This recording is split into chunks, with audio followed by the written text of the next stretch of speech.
φωνές των λαών της θάλασσας, γύρω στο 1200 π.Χ., κατέλυσαν κάθε βασίλειο και πόλη κράτος στο χώρο της Ανατολικής Μεσογείου. Στη συνέχεια ακολούθησαν 4 αιώνες της πρώιμης εποχής του Σιδήρου, για τους οποίους ελάχιστες πληροφορίες υπάρχουν και για το λόγο αυτό χαρακτηρίζονται σκοτεινοί αιώνες. Με το τέλος των σκοτεινών αιώνων, γύρω στο 800 π.Χ., στον ελλαδικό χώρο ξεκινάει η πρώιμη εποχή του Σιδήρου. Στις πόλεις κράτη που εμφανίστηκαν τότε, ξεκίνησε η ηρωολατρεία.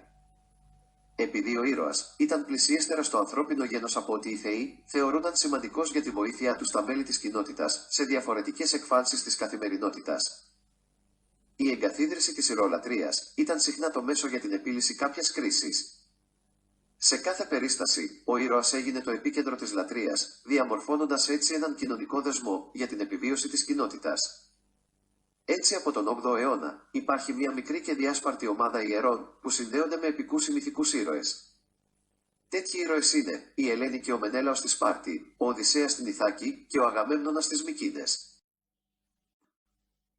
The raids of the Sea Peoples, around 1200 BC, destroyed every kingdom and city-state in the eastern Mediterranean area.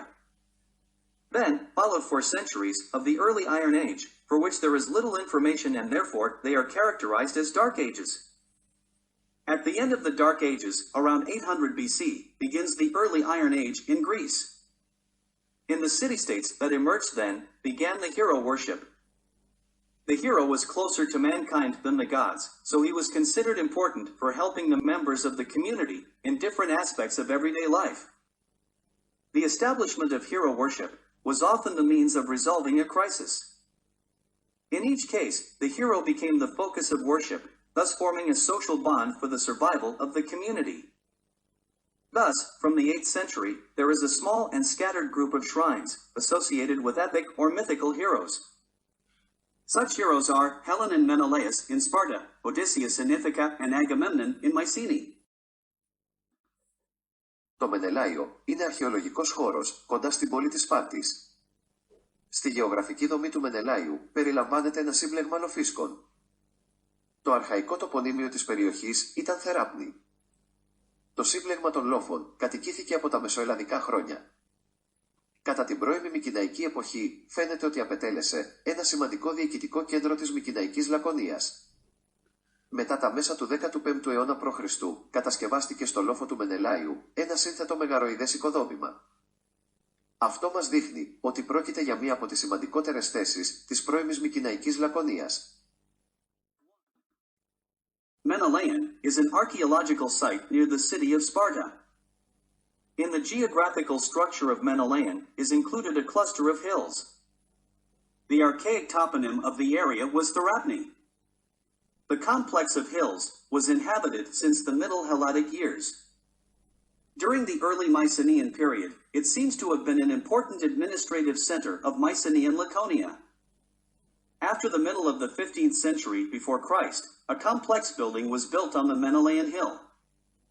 This shows us that this is one of the most important sites of early Mycenaean period in Laconia.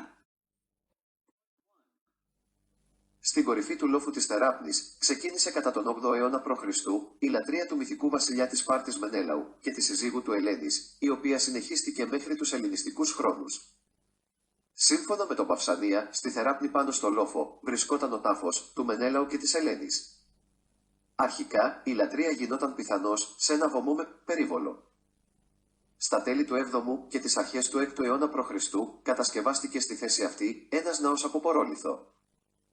Το ιερό αυτό γνώρισε ιδιαίτερη ακμή στις αρχές του 5ου αιώνα π.Χ. Το υπάρχον σήμερα κτίσμα είναι του 5ου αιώνα π.Χ. και η στρωματογραφία δείχνει ότι το νέο ιερό χτίστηκε πάνω στο αρχαιότερο οικοδόμημα. Ήταν ένα ιερό αντάξιο των μυθικών ηρώων της Σπάρτης. Η βαθμιδωτή κατασκευή του προσέδιδε στο μνημείο ένα ξεχωριστό χαρακτήρα.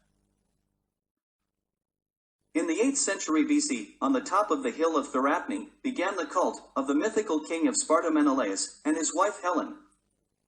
This cult continued until Hellenistic times. According to Pausanias, on the hill in Therapne, there was the tomb of Menelaus and Helen. Originally, worship probably took place at an altar with an enclosure. At the end of the 7th and the beginning of the 6th century before Christ, a temple made of porolith was built in this place. This sanctuary experienced particular prosperity at the beginning of the 5th century before Christ. The existing today building dates back to the 5th century BC, and the stratigraphy shows that the new sanctuary was built on top of the older building.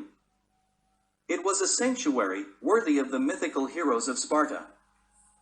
Its stepped construction gave the monument a special character. Ευρήματα που βρέθηκαν στο χώρο δείχνουν ότι από τον 8ο αιώνα π.Χ. τελούνταν τελετές προς τιμή της Ελένης, θεάς της βλάστησης και προστάτηδα των μικρών παιδιών. Σύμφωνα με τον Ησύχιο, γίνονταν γιορτές, τα Ελένια, με επίσημη πομπή από τη Σπάρτη μέχρι το ιερό του Μενέλαου και της Ελένης. Στις ανασκαφές του 1975 βρέθηκαν 2 ριχάλκινα αναθήματα στην Ελένη και μια στήλη με ανάθημα στο Μενέλαο. Έτσι, επιβεβαιώθηκαν οι εκτιμήσεις των αρχαιολόγων ότι πρόκειται για ένα ηρώο προς τιμή των θεοποιημένων μορφών της Ελένης και του Μενέλαου. Findings at the site show that from the 8th century before Christ, ceremonies were held in honor of Helen, goddess of vegetation and protector of young children. According to Hesychius, there were celebrations, the Elenia, with a formal procession from Sparta to the sanctuary of Menelaus and Helen. In the 1975 excavations, 2 bronze votives to Helen and a stele with a votive to Menelaus were found. Thus, the archaeologists' assessments were confirmed. This is a shrine in honor of the deified Helen and Menelaus. Ο Παυσανίας ο περιηγητής, που έζησε από το 110 μέχρι το 180 μετά Χριστό, έγραψε μετά την επίσκεψή του στην περιοχή. Θεράπνη είναι το όνομα που δόθηκε στο χωριό προς τιμή της κόρης του βασιλιά Λέλεγα. Εκεί υπάρχει ναός του Μενέλαου και λένε ότι έχουν θάψει τον Μενέλαο και την Ελένη σε αυτόν.